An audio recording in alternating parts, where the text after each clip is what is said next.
मैं अपने बारे में बता देता हूँ। मेरा नाम गौतम सिद्धार्थ है। मैं एक छोटा-सा इंट्रोडक्शन ये है कि मैं 79, 80, 81 का भारतीय नाट्य अकेडमी का छात्र रहा हूँ।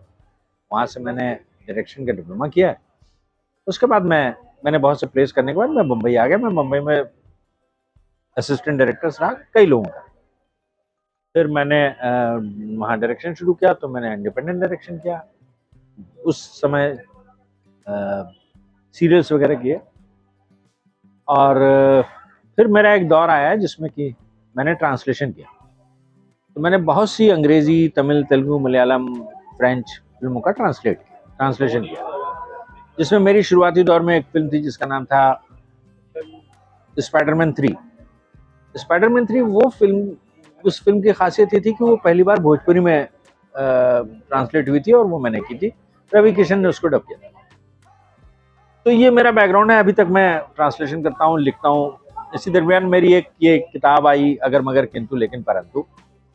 ये मैंने लिखी। इस किताब की खासियत ये है कि ये बुक विद इन बुक है। एक किताब के अंदर दूसरी किताब है। जो दूसरी किताब है उसका कलेवर अलग है। और ये किताब मैंने लिखी, किताब बच्चे ने लिखी है जिसका नाम अमल है। ये किताब यहाँ खत्म हो जाती है, ये बच्चे की लिखी हुई किताब यहाँ खत्म हो जाती है, ये मेरी लिखी हुई है किताब के अंदर किताब है। This is a unique concept. ये कहानी रविन्द्रनाथ टैगोर की एक कहानी थी, डाकघर। उस डाकघर से प्रेरित है। जैसे आप इसके पोस्टर पे देख रहे हैं, एक लड़का है जो खिड़की के अंदर है। डाकघर की भी यही कहानी है कि अमल खिड़की के अंदर है। बाय द वे, इस किताब का राइटर भी अमल ही है। तो मैंने उस किताब को, उस थॉट को मॉडरेट किया और अपनी इस नई किताब में इसको डाला। और मैंने ये सोचा कि अमल खिड़की पे बैठ के, आज अगर अमल खिड़की पे बैठा होता तो क्या सोचता। तो आज तो AI है, आज पूरी दुनिया बाहर पड़ी हुई है। टेलीविजन है, नेट है, किताबें हैं। उस समय तो उसकी दुनिया के बाहर में जितनी भी नॉलेज 1911 में थी उस बेस पे था, तो उसकी नॉलेज बढ़ गई। और इसकी भी धीरे धीरे डिटोरिएट हो रहा है, इसकी डेथ हो जाए। तो मैंने इस पर एक कहानी लिखी, लेकिन मैंने नहीं लिखी, वो मैंने अमल के मुंह से कहलवाने की कोशिश की, उसने क्या सोचा। तो this is a new concept. और साथ ही साथ इसी किताब पर एक फिल्म बनी जिसका नाम है अगल मगर किंतु लेकिन परंतु, जो सेंसर हो गई है, अब रिलीज होने जा रही है। बच्चों की फिल्म है और बहुत बड़ी फिल्म है।